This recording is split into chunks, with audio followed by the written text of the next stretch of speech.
Welcome to Human Risk, a podcast dedicated to the understanding of human behaviour as a risk. Here's your host, Christian Hunt. Hello and welcome back to the show.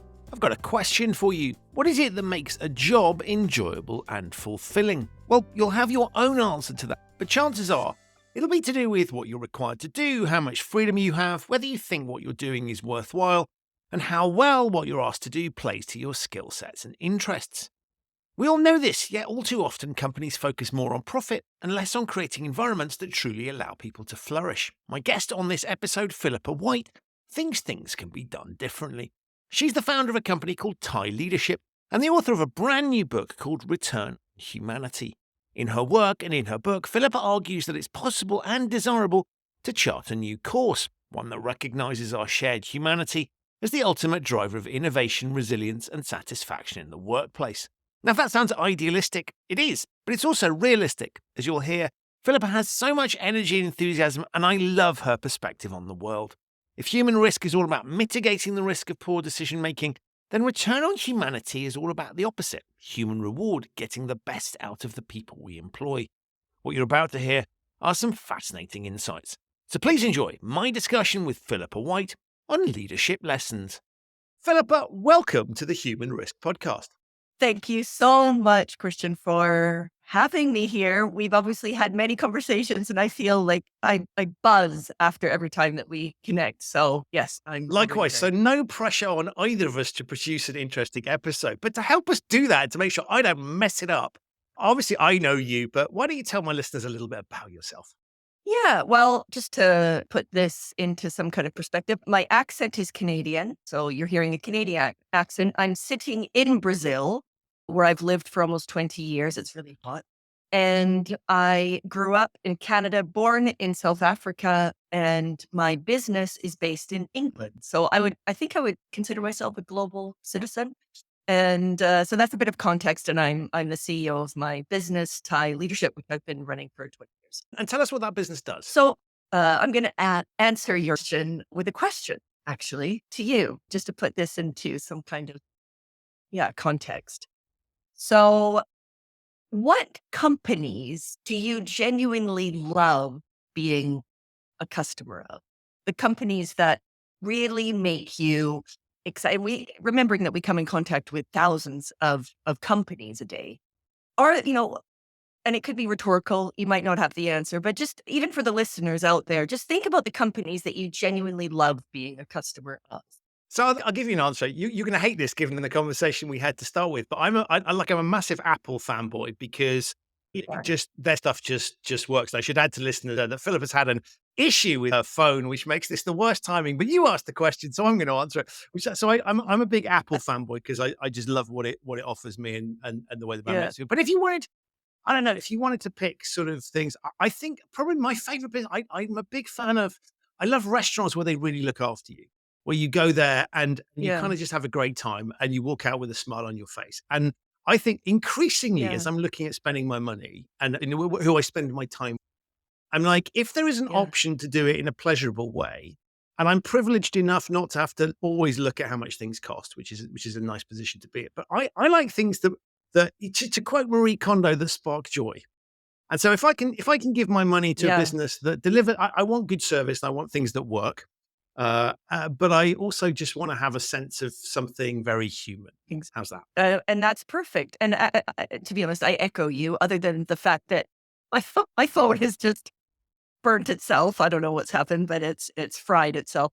But I agree. I have everything that's Apple. It's a comfortable experience. I know that I can walk into a shop if I'm in London and they will help me. First Direct is another one that I love because I know that I'm going to have problems now with my phone and I'm going to have to get another phone and I'm going to need to hook up all of my bank stuff. And I know that they will pick up the phone in basically one ring and I won't have to be fighting with chatbots. So, I'm already thinking of, oh my God. And the companies that make me feel supported and a connection to and understand me are absolutely the ones that connect with us, right? And so it is those companies that kind of create that feeling of connection and belonging, and the ones that we kind of want to interact with. And basically, if we just remember that the power is shifting with companies. So employees want to work at companies that they feel a connection and belonging to, where there's a culture that they fit into. They feel that the company understands them. And likewise, as we're talking about being customers, we want to be customers to companies that we can engage with. And I think basically from the point of view of business and where business is going, it currently broken because it's focused on this kind of profit only obsession without looking at the other parts of what's necessary within a business. And so I recognize the importance of having a culture within a company that people relate to. And I felt that back in sort of 20 years ago. And I recognized that in order to create those cultures of belonging and connection, they need to be human, like you said. But to create those companies that have human cultures, we need to have leaders who understand those dynamics and they've tapped into those human competencies. Those human competencies of things like empathy and flexibility and embracing diversity and cultural intelligence and vulnerability and all these, human softer skills, right? But it's funny because when I was working in advertising, I hadn't quite clicked. And this is obviously before I set up my company almost 20 years ago. I hadn't really kind of clicked at what that was until I was at the funeral for my uncle. And so, as I mentioned, I was born in South Africa. And I did go back to South Africa somewhat regularly when I was younger. And whenever I would go, the conversations with my uncle would be so unbelievably inspiring. And, he was Nelson Mandela's doctor when Nelson Mandela came out of prison and started negotiations with the apartheid government. He needed a doctor with him to ensure that he stayed healthy and safe so that a civil war didn't break out if something happened to him. But it was at his funeral that it's sort of the penny dropped as to what we're talking about now. But it was then that I had that kind of aha moment. And the reason I had that aha moment was because, as I say, he was always super inspirational to me. The conversations were always so different to the conversations I had in Canada growing up. And, there was a lot of talk of sort of the struggle and purpose and fighting for things that you believe in.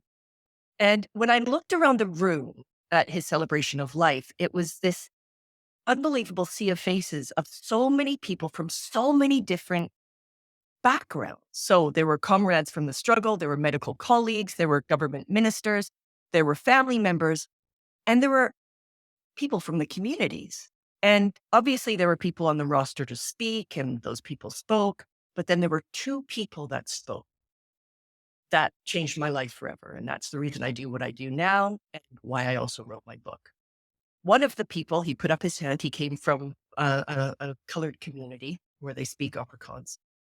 And he walked to the front of the room and he said, Neil was actually the only doctor that came to our community at the time who actually made a point of learning the local language. The rest of the doctors basically just treated us like animals and they were vets. I thought, wow, that's kind of nuts. I hadn't, that's madness. And then this woman who was this large African woman who had the most incredible presence, and she strode to the front of the room and she stood there and she said, I was in jail for a part of apartheid because she was fighting obviously for the rights of people. And she said, obviously I was in a black jail in a black part of town. And Neil made a point regularly going to see her. She had some health issues, so he was helping her from a health point of view, but he was also sharing information of what was happening on the outside. And she said, during a very dark part of my life or time of my life, he was the light. And I looked around and listening to these stories and I thought, wow, I clearly wasn't the only person who was so inspired by him. He obviously touched so many people's lives. But then I flipped it and I thought, hold on a second. It's not by accident that he was such an inspirational person.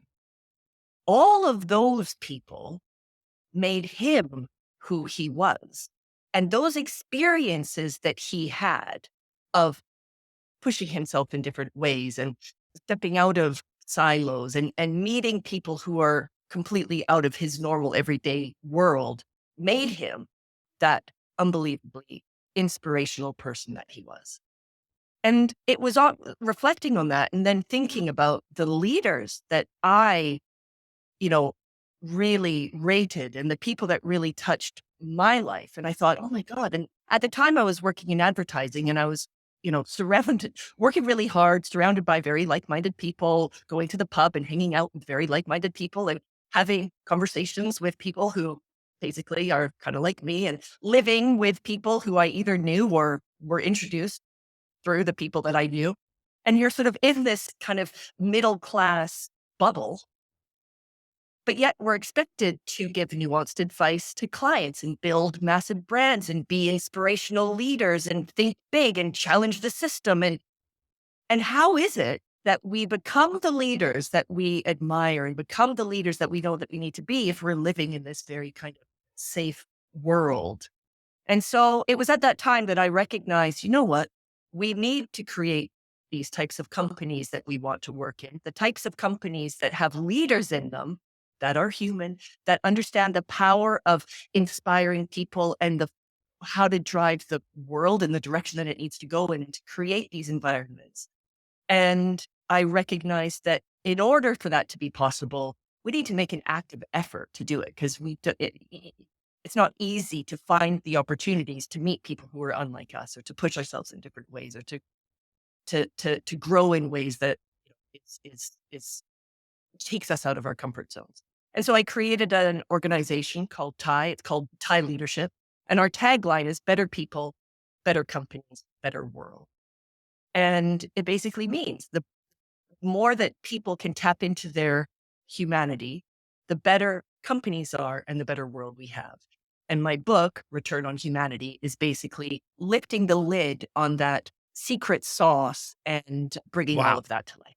Love that. And so your work is helping organizations to achieve that objective, right? Exactly. So it's the how. So it's a leadership development program. We do it. The way I like to explain it is we push people to the edges of their mental maps and gently nudge them off in order to create an evolution and behavior change. And the way that we do that is our sort of point of difference, I guess, is that we expose people to global challenges around the world and we get people to cross bridges, cultural bridges. So we work with organizations in 26 countries around the world.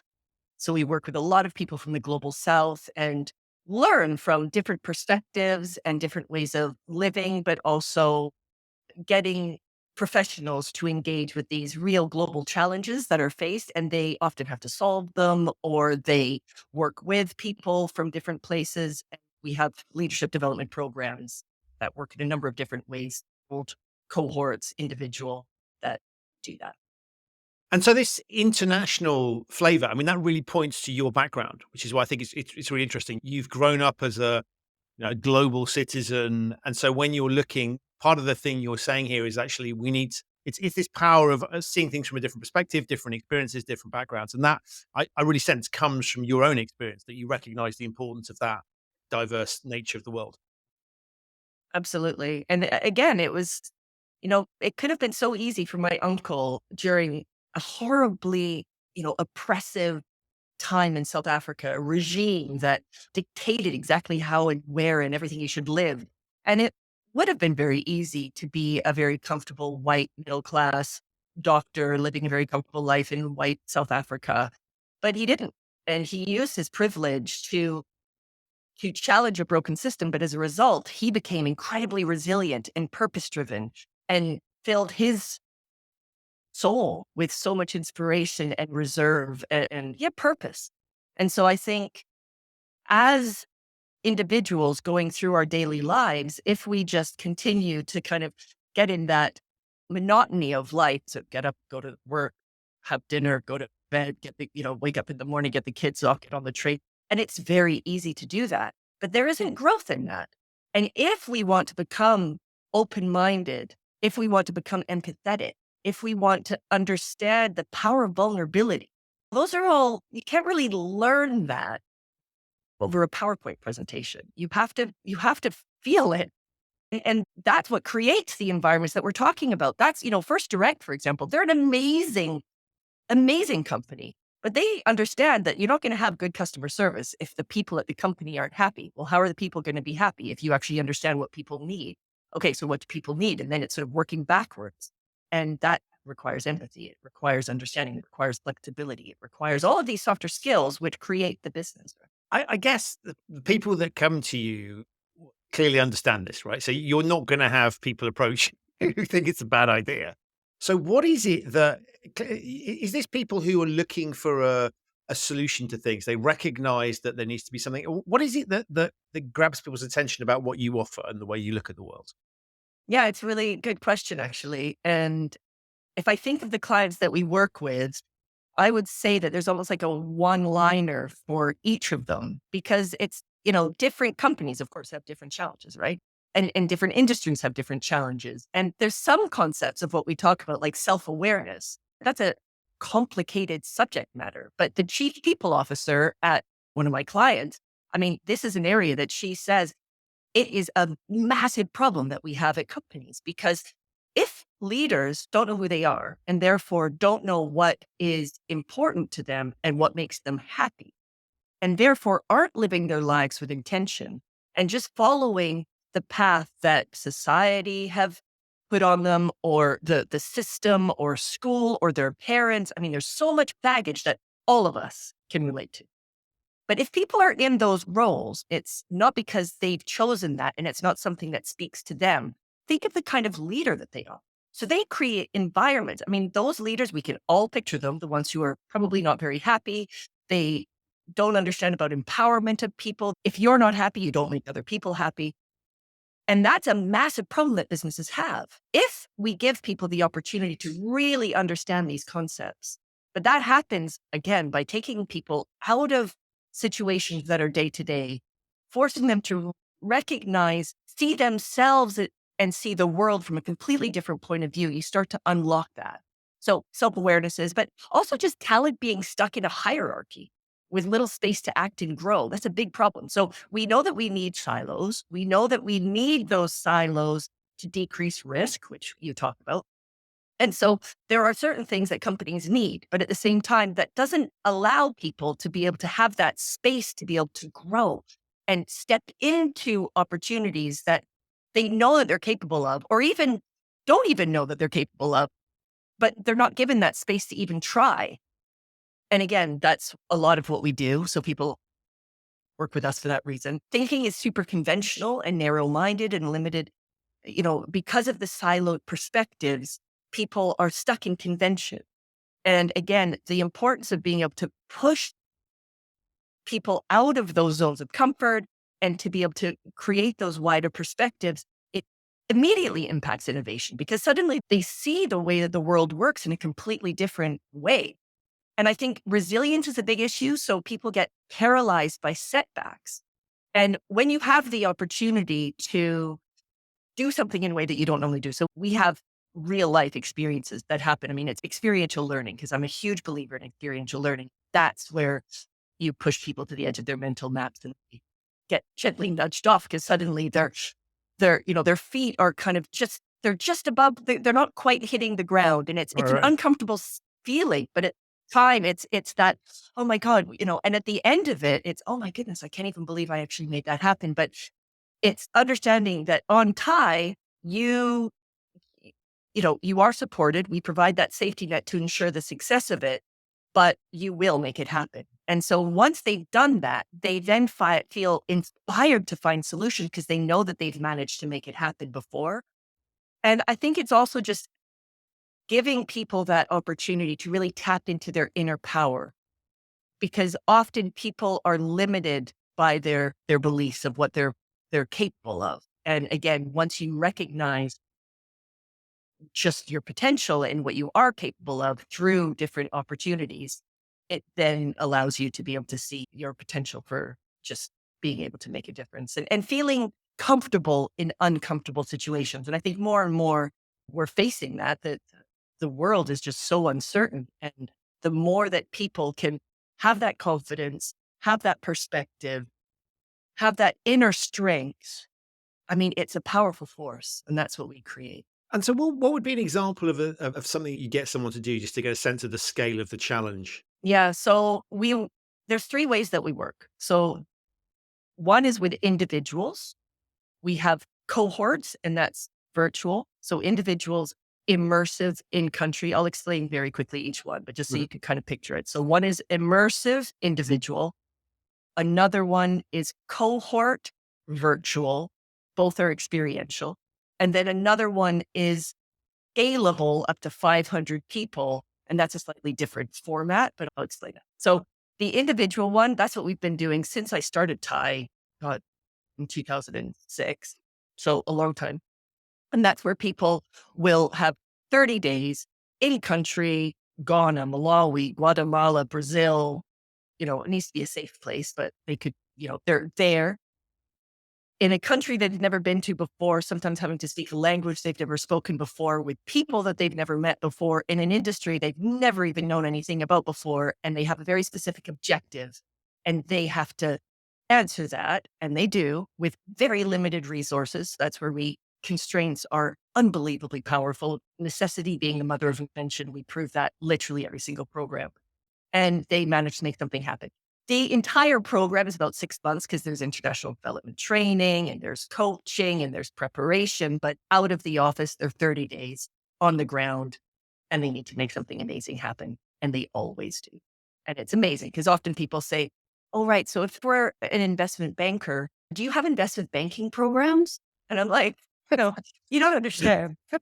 No, no. The whole point actually is for you not to be like working as an But investment if we banker. did, you wouldn't be going on it, right? Well, no, yeah, exactly, exactly. So it's always using the skills that you have, but the whole purpose is to take you out of your, so you probably are using financial understanding and helping with business modeling for an organization, but um, the cohort one is, there's still a very specific objective, still working with an organization. What's great about that one is we can work with so many different types of organizations. So it can be Syria, it can be Iraq, because people are going. Safety doesn't need to be something that we take into consideration.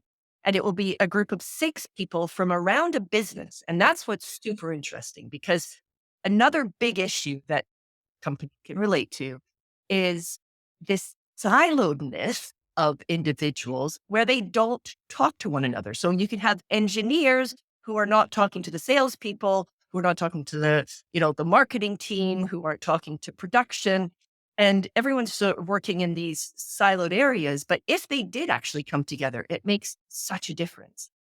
And in advertising, for example, if you have the strategists talking with the account people, talking with the production people, talking with the designers, and everybody having an equal voice, all of a sudden people start to truly understand the reality of the different roles that people play. They learn from one another. They create relationships. They suddenly have them on WhatsApp. They know their kids' names, and suddenly you have someone at HR, for example. It's like, oh my God, my friend in HR. I haven't even thought about this, but we should involve them in this conversation. And suddenly those types of conversations happen. So we create an opportunity for this cohort, which does involve a number of people from around a business. And they also need to crack a challenge, and it takes 6 weeks. It's about 2 hours a day. It's very flexible. It works with people's, diaries. It is virtual, fits it around their everyday life, but it's an amazing way to get people to kind of ignite that fire in their bellies, really tap into something that they're super passionate about.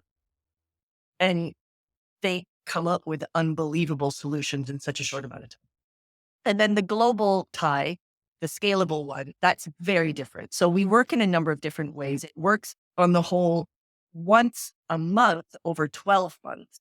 And that really is rooted into the power of habits, of tools, and behavior change. And that happens through inspiring people with a completely different way of seeing something like resilience, for example. So we would have an external person talking, and that would be from, somebody from Tanzania, for example, who broke her spine 20 years ago and has managed to thrive as a result. And so she would talk about resilience, the tools that she's tapped into, what she has done to make such an amazing life for herself in the face of significant adversity. And so there would be a conversational 2-way sort of conversation with Q&A. And then there's an internal reflection from within the company of a leader who has reflected on their ability to really tap into resilience and what has happened as a result within the company. And then it's diving into tools to then look at what we do on an individual level to really tap into that resilience and what that kind of looks like. And so each conversation happens once a month.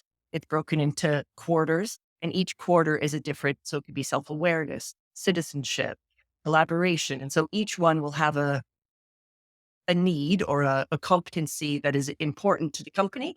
And then that involves a whole lot of people. And so the experiential learning happens with the third session. There's Q&A in the other ones, but the experiential learning happens in the third section. And that's where, there's breakout rooms, there's conversations. It can happen in person as well. And that's where people really talk to one another and understand kind of what it means to each of them. And so that works up to 500. Wow. And I love this because this is the sort of antithesis of the human risk view of the world. And it fits nicely with it because I look at it and go, we need to make sure that people aren't doing stupid things, right? That we're getting, and the flip side of that is to get the best out of people. And that's the bit that you really help with, is thinking about, okay, we've hired human capital. And if we look at that as an investment for our organization, how do we get the best out of them? Well, the answer, reading between the lines of all the things you've said, is the answer is that we don't kind of put them in a box and get them to conform to a norm. We want to get the best out of their individual talents and skills. And so you're looking at really, how do we, in a world, particularly in a world that's complicated, challenging, unpredictable, how do we get the best out of the people that we've hired? Well, the answer is we let them be human. And so you're really drawing those things out and saying, actually, if you want to get the best out of this, then that's what you need to have. And so hence sending people on these sessions, participating with you is really about unleashing that. It is unleashing that. And I think what's really interesting, because again, this comes down to purpose, personal purpose, and it also comes down to self-awareness, because the more that someone knows who they are, what makes them happy, but also what they're really good at. And the thing is, again, it's very easy for us to not be super aware of, where we shine, what does make us amazing. And this is actually, interestingly, where it also comes into, diversity and inclusion. And I think it's so funny because so many companies, it's a box ticking kind of exercise of, okay, have we got the right kind of metrics? But the thing is we also know that if people are aware of what makes them tick and they're aware of what makes them amazing, great. So we know that person does that. And it's impossible for everyone to be able to do everything. So we know that we've got one person who's really good at that. So we now need a whole lot of other people on the team that can do the other things that person obviously can't do everything. And so the more that you've got these teams of diverse talent of people who know what they're really good at and they're really excited about it, and that's been unlocked, then you then make up teams of people who are, diverse, that have different ways of approaching things, different ways of seeing things, different talents, different skills. And those are like the super powerful, like most powerful teams that you can have. But the key is unlocking that absolutely in people and for people to be able to see that. And unfortunately, those kind of conversations aren't happening. So people are getting sent off to Harvard to be able to read P&Ls better and to be able to understand about operations better. And yeah, like that's important. But we just seem to not understand the importance of this, because this is what makes people want to work at places, makes people the best that they can possibly be. And the thing that's actually really interesting is, this is another question, is who is training for these human competencies within business? Like if we know that this is really, really important, who's doing it? Because the last time I spoke at my university, where I graduated from business school, like over 20 years ago, and they asked me to provoke them. And this was my provocation. I said, so who's teaching these skills? And there was somebody who was on the panel as well. And she said, well, I think it's the self-help groups. And I said, okay, so that's interesting. That's a really interesting insight. So if it's the self-help gurus, then that means it's up to us as individuals to invest in that, even to know that we need to do that. And it's not the companies aren't responsible for that, but yet we know that this is the future of business relies on this. And so there's a bit of a disconnect. Yeah, that's insane, isn't it? It's like you have to. So if we think about the Simon Sineks of the world, you're basically it's like we're relying on chance that people discover someone that's going to be right for them, and as you say, are prepared to invest in it. So why is the company not doing that? And it's really interesting. And this is why I love having these conversations with you is I think back to my time in corporate world. And if I think about my annual appraisal or my job spec, Yeah. it was always this: let's judge you against the predefined norms for this role.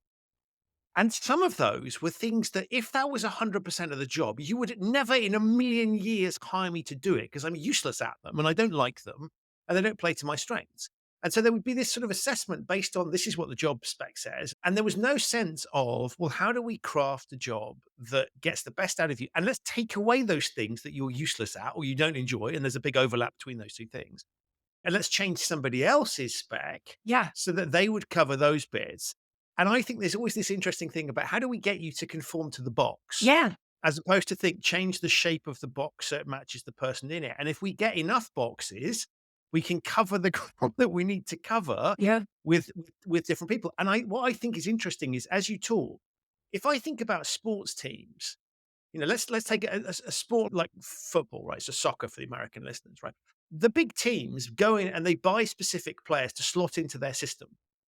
And they make it work around that. And you create the ones that are successful create a system where it just works as a team because you don't have lots of people, performing one skill. They all perform different ones. And so we recognize in that arena, if you do well, not all the players are the same. They don't have the same talents. And we recognize that's an important thing. We train people and they have roles that fit them and they design the structure of the team around that. Yeah.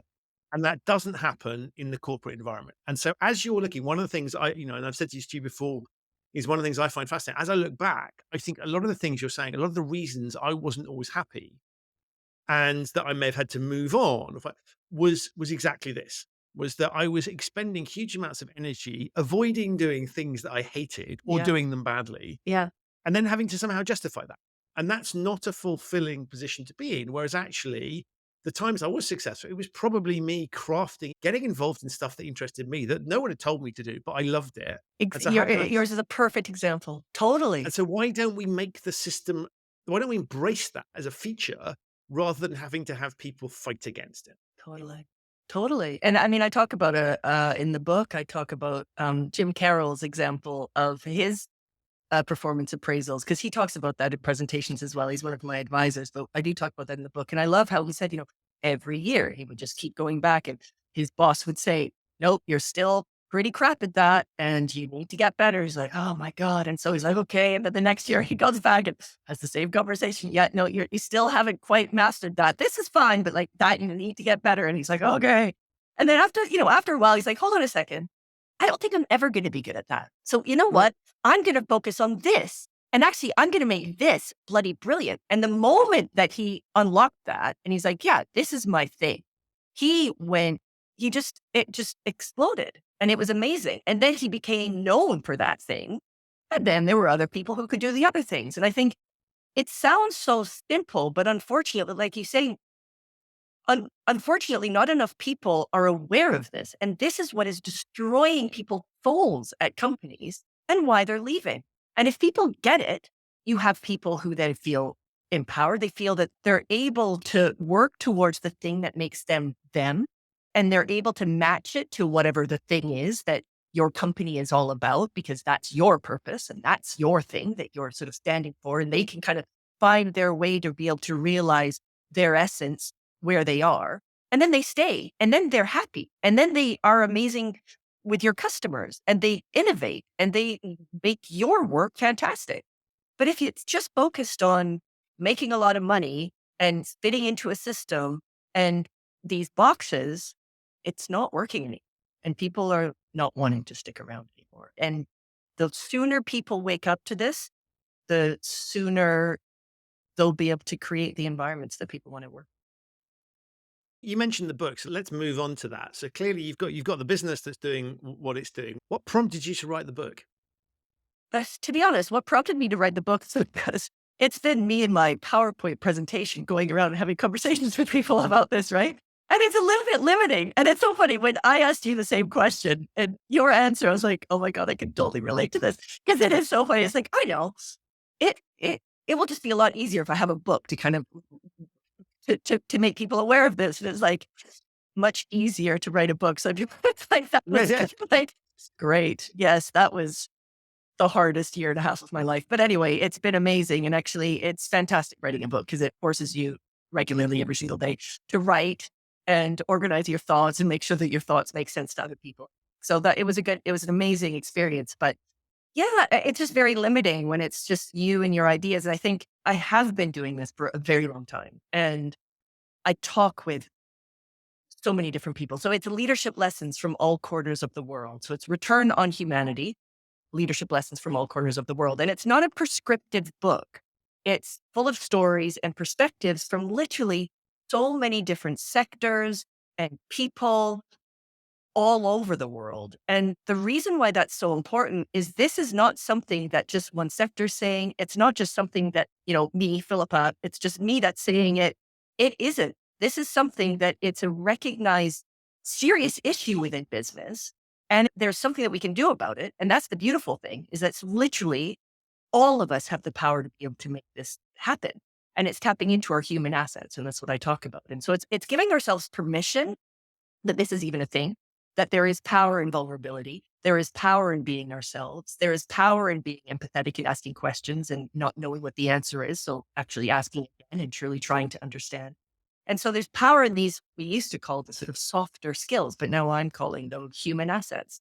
And I see the power of it as we unlock this in individuals and have been doing it with every single program that we do, every single one. So every single one, people just have that, oh my God, sort of aha moment and wow. And God, I didn't even know I had this within myself, or I didn't even know this about myself, or I didn't even know that that was the way that things were done. And it's just so amazing to see that. And I wanted to package it into something that could then, inspire other people. And so, as I say, it's lifting the secret, the lid on the secret sauce or the special sauce so that you can really kind of understand it for yourselves.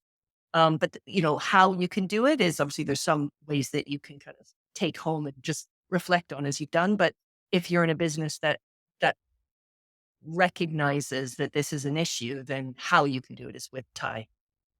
And the thing I thought was lovely was it's a book that clearly, if you're in a senior leadership position in business, then this is pointing to the sort of business you ought to be running and how you can think about the world. But I also thought, and this was me sort of projecting my own experience onto it, but I also thought, well, it's actually quite interesting if you're at an earlier stage in your career where perhaps you don't have as much influence, where you can start to say, actually, this is the way it can be. And so if I'm not getting that from where I am, I ought to be striving for that. That is possible. And you can sort of point, and I it really resonated with me, as I've said to you before, is the freedoms that I have working for myself. And to be clear, I don't want to pretend it's all golden, right? It is utterly terrifying at moments of just choosing my own destiny and kind of rolling the dice and not having to justify things, accepting myself is quite liberating. And what you point towards, as I was going through some of the jobs I'd done in the past and thought about that, I thought, well, actually, often I kind of knew something wasn't quite right, that I had compromised in some way, shape, or form. And sometimes compromise is a good thing, right? Forcing you to do things you wouldn't otherwise do and gain experiences. But often it was sitting inside a structure where if I stuck around in that job, the next job that would come my way wasn't one I was aspired to do. So what's the point in playing that game? Or I'm being, back to your point around appraisals, and I'm being forced to learn skills that I just have no interest in learning. And the logic, it's almost the schoolroom logic of you need to learn this because it's important. And at school it is because we're teaching you basic life skills. Sometimes it's not, but often in theory it is. But in a work environment, it's not the same path for everybody. We don't need to have those basic things. And so I found myself thinking, actually, if I was somebody at an earlier stage in my career, this also helps to point the way about the demands that you should be placing both on yourself and where you work. Totally. Totally. And it's interesting because there's a couple of people who, I mean, you've seen the book.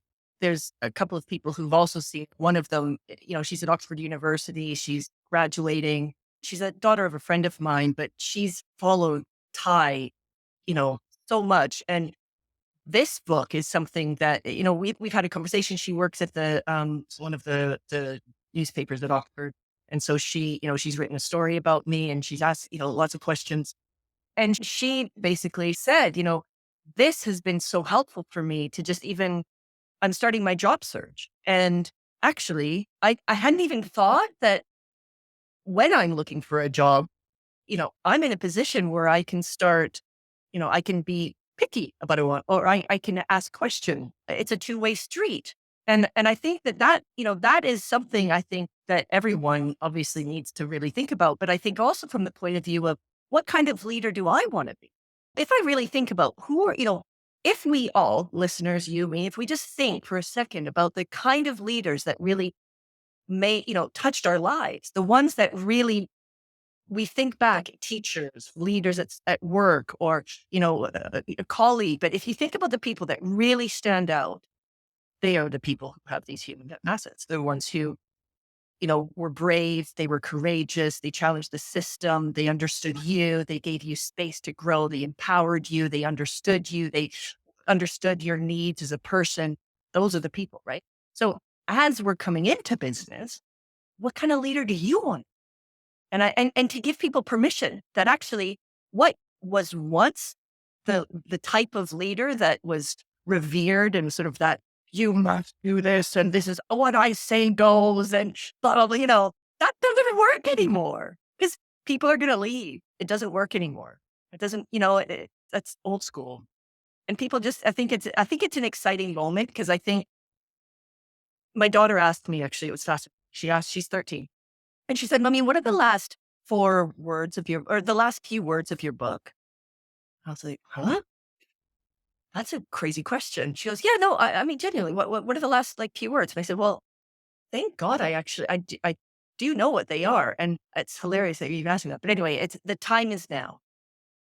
And she said, yeah, because every book, the last part, just, it all kind of comes down to that. What are you leaving people with? And the book basically ends just saying, the time is now, last 4 words. But we all have the power to be able to understand these dynamics, to tap into them. It doesn't matter how much money you have. It doesn't matter what school you went to. It doesn't matter what color you are. It doesn't matter what country you come from.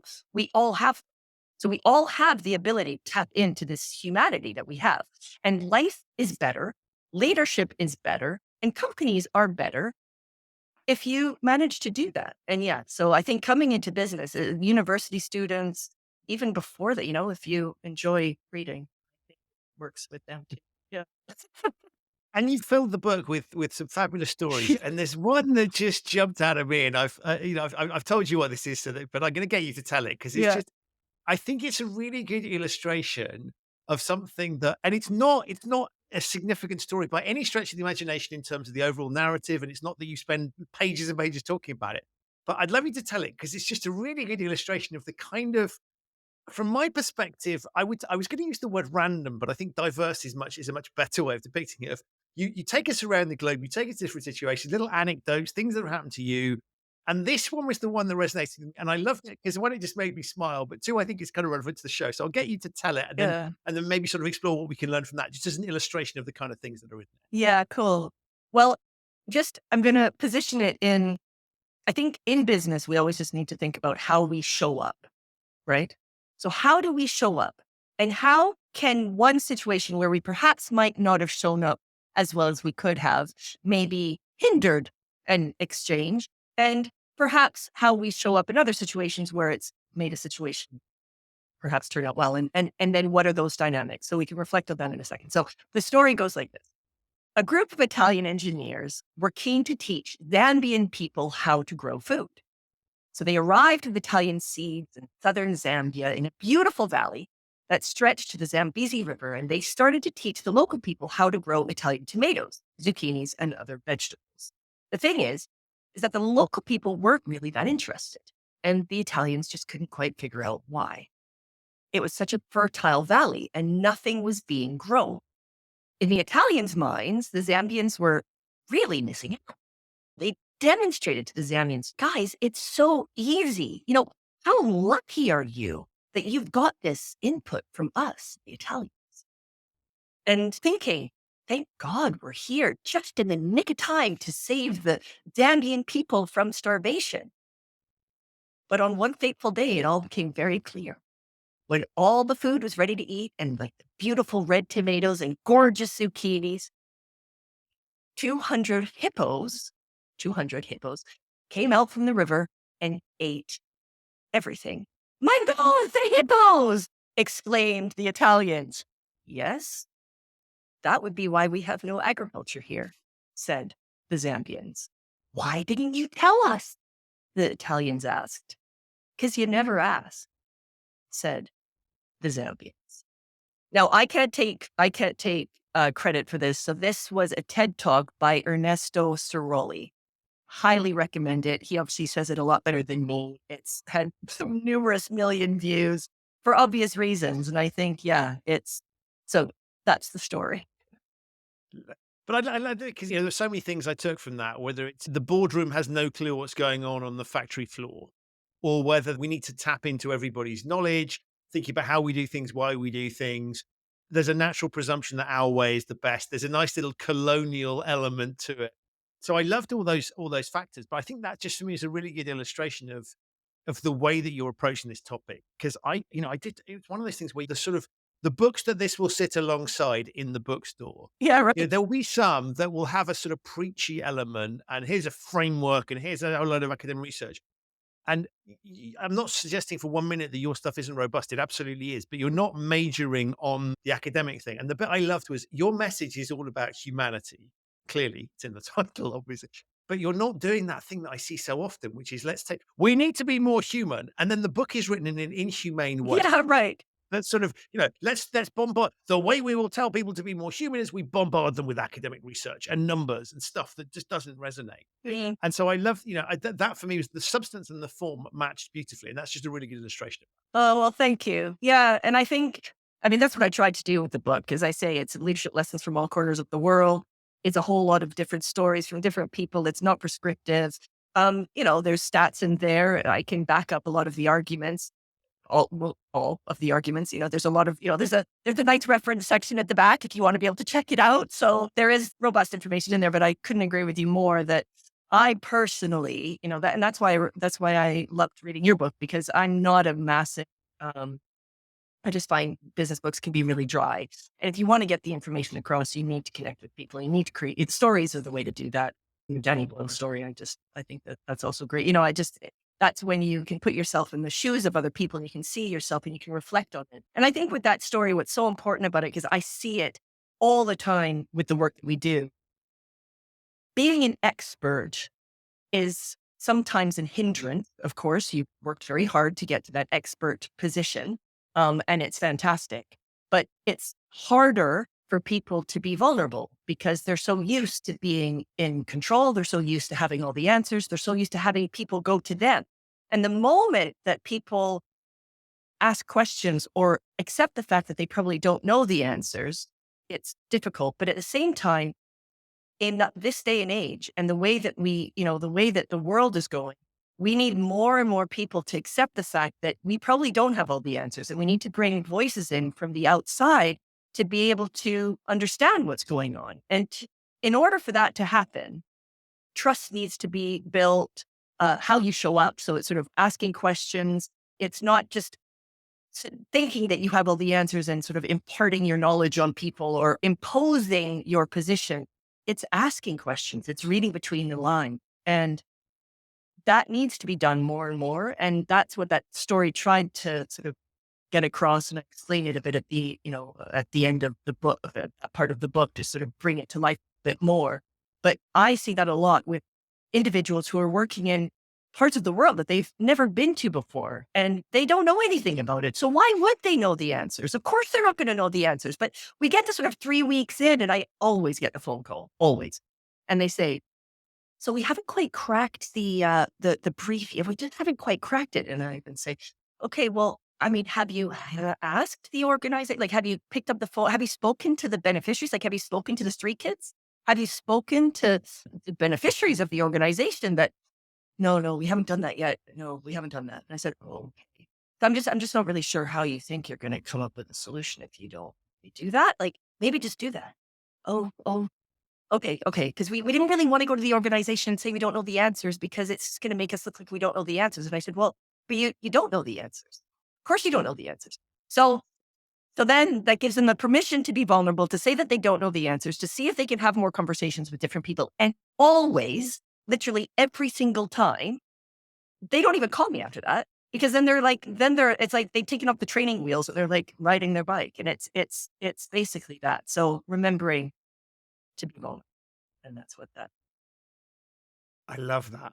I love that. But as you say, it's so prevalent. And the way you talked about that, I think, is a really good illustration of one of the challenges that I see, which is I think intuitively people understand where you're coming from, right? We've all sat in meetings that are pointless, doing things that are silly, engaging in tasks that don't really, I don't agree with, don't enjoy, whatever, right? They're just the inhumane moments. I'll put it like that.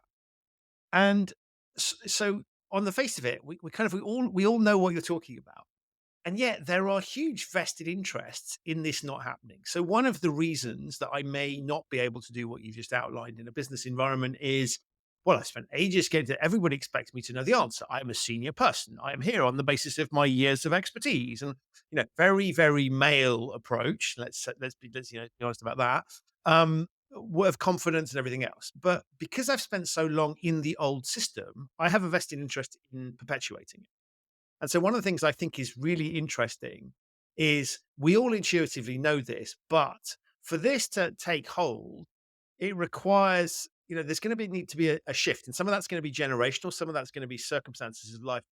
And so I'm a little bit depressed when I think about why haven't we done this before? But then the good news is that you kind of lift us out of that and say this can be done. But I'm fascinated by your thoughts on, to start with, on the vested interests, because that, the biggest obstacle here, I guess, is human. Mm.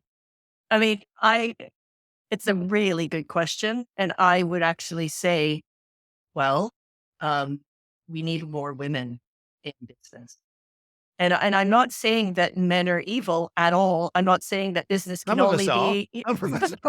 I'm not saying that business needs to be only run by women, but it is proven that when there are diverse teams and when there are women at the table making decisions, those companies are significantly, and there's a book actually that I've just read called The XX Edge. If you're wanting any stats on that, I suggest you get that book because it's literally full of stats that companies are more successful and more competitive and have more money, more profitable. And so I think it obviously is generational, but what can be done now is making a conscious effort of hiring people. I think developing people. So, I mean, genuinely, I would say this bias exists, but it's only because that people haven't been exposed to just even a different way of thinking. So getting involved with TIE is one way. In my book, actually, I talk about this fantastic exchange that Victoria Brooks created, that even just having men talking to women or talking to other people in other parts of the business, but in her case, it was an exchange because its focused more on gender equity and gender diversity. But even just having those conversations, it provided an opportunity for those people in power to just even have an understanding of what these dynamics are. And I think that's where empathy, again, you cannot learn it from a PowerPoint presentation. You have to experience this. You need to have conversations with people. You need to sort of let your guard down, have the permission to let your guard down, and just see yourself in a different context. And the challenge is so many people who are running these businesses have all gone to the same schools, hang out with all the same people. That's what I talked about at the beginning. Hang out with the same people, have the same conversations. You invite the same people over for dinner parties. You go to the same places on holiday. How are you going to snap out of this if you don't start having these different conversations? So you can figure out ways of doing it at your business. You can do it through obviously opportunities like TIEs, but genuinely, it's also how you hire. And I think the more that you can get the people who get this into business, and also the more you can create flexible environments that allow different types of people to be working in business and makes it possible for them to be working at the business, you will start to see a culture change. And that's what needs to happen. It needs to be a culture change, but it's slow, but you need to start the process and be open to, and everyone being vulnerable, but you just need to start having those conversations. And it's just allowing people to be vulnerable is one of the most powerful forces. Because again, like you say, people can't allow themselves to say that they don't know. But if you think about the kind of people that you connect with, do you connect with the kind of person who is clearly just has that, like that really annoying person who thinks that they know everything and you clearly know that they don't, and the one that sort of is just trying to be someone that they're not? Or do you connect with the person who says, you know what, I genuinely don't know how to do this. And actually, I really need your help.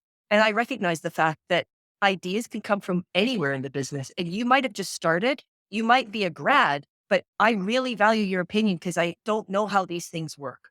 If you just say that, it opens up, you know, connection with people. And that's just how we need to start understanding the power of these types of dynamics. And I love all of that because that's a very human solution, right? So you're back to this, the substance and the form of your book and your whole philosophy being consistent is you're not saying, stop this. Here's the model that you must deploy. Deploy this model, this framework, this whatever, and that will job done, right? But probably with a software solution packed in behind if you wanted to be a proper consultant, right? And so what your point is, I love this idea that you sort of go, okay, so if we recognize, and the bit I think is marvelous is that anybody that says they don't recognize, I don't understand what she's talking about, that sort of response, right? That is too much of the problem, right? Because they do. They do. We've all been through these, we've all felt awkward and weird and like we don't belong or whatever, or we're acting or we're having to pretend, all that stuff. We've all been through that situation. And so I like the idea that you're kind of going, we should just, comes back to that basic human thing. If we all know that lying is exhausting, faking it is exhausting and all those things. And so if we can start to just be more honestly who we are, right? And that involves, as you say, saying, I've screwed up. I don't know. Perhaps I misspoke or we could have done it, whatever, right? Just recognizing the limitations that we have in our human frailties. Then actually life becomes a lot easier because we remove a whole lot of stress. Totally. And it makes us happier. Actually, if you're not having to pretend all the time, one, you're going to find that people like you more. I mean, life is just nicer, but you feel better in your skin.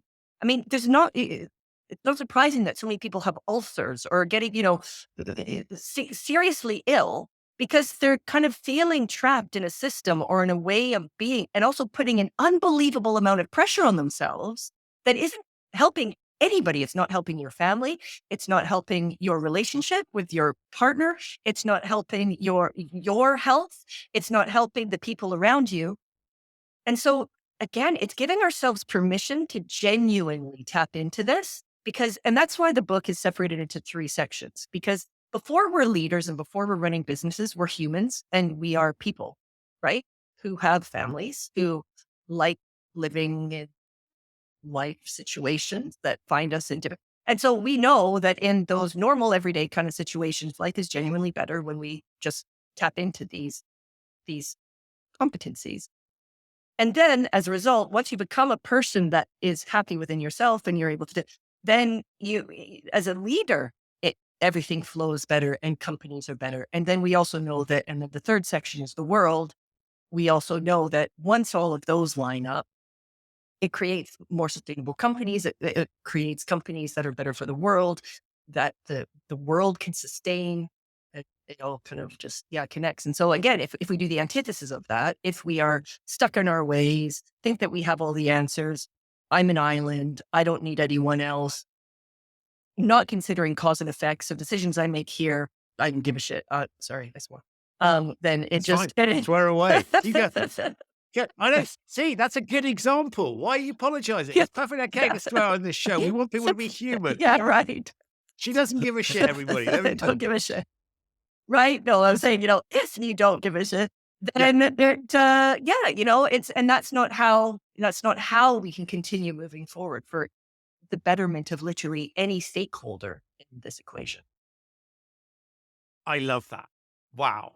As ever with you, the time has just flown by. Right. God, it has flown by. Thank you. So I'm going to put links to all the things we talked about in the show notes. But the most important link of all, and I've now realised that the phrase "tell people what the book's called and where they can get hold of it" is silly. But just tell people where the book is called, because where they can get hold of it is pretty obvious. But so remind us the title and anything else you want to tell us about it. Yeah, so it's called Return on Humanity: Leadership Lessons from All Corners of the World. You can obviously get it at Amazon or anywhere. If you go to returnonhumanitybook.com, you'll be able to see a link there and you can get it. And thaileadership.com is my website. So if you're keen to just know a little bit more about what we do, I think that's what answered your questions. Fantastic. And just Amazing. my Listen, podcast, I might just plug oh, the yeah. podcast just for, so I do also interview people. I've interviewed Kristen. So if you've seen that podcast with Christian, then great. It is High Unearthed, and you can find that on any podcast And platform. while we're plugging it, tell us just what. So you've interviewed me, which is very kind of you. But tell us what sort of other guests can we expect? What sort of things you talk about? Gosh, yeah. So I talk about the power of when people unearth their purpose and what happens. And so it's people from all over the world, obviously, because I work with people all over the place. So it can be somebody in Tanzania who's broken her back, as I talked about, and just talking about her extraordinary journey. It can be Simon Rogerson, the CEO of Octopus Group. It can be you, Human Risk. So yeah, just organizations. Doesn't matter the sector, doesn't matter the country, doesn't matter where the person's from, where they fit into life. But everyone has an amazing story, and just what is possible when people do tap into their essence. Wow. There we go. I love that. It's fantastic as ever. Fantastic positive message. The book clearly comes highly recommended. I always love the time that we spent together. This has been no exception. So thank you for writing the book. Thanks for what you do. But above all, thanks for being a fabulous guest on the show. Thank you for having me. I adore our conversations. I just don't want them to end. So we need to book in another one in a little bit of time. So thank you so much. It's been a pleasure. Thank you. So that's it for this episode of the Human Risk Podcast. My enormous thanks to Philippa for appearing and to you for listening. To find out more about Philippa, her company Thai Leadership, her podcast of the same name, and her brand new book, Return on Humanity, have a look in the show notes. There are links to those there. If this is your first time listening to the Human Risk Podcast, welcome. You can subscribe wherever you get your quality audio content. It's available on all of the major podcasting platforms. If you like the show and have yet to leave a review or rating for it, whichever platform you're listening to this on, please do so. It really does help. To discover episodes of the show that you've missed, visit the show's website, which is humanriskpodcast.com. I'll be back very soon with another episode of the show, but in the meantime, stay safe and thank you so much for listening.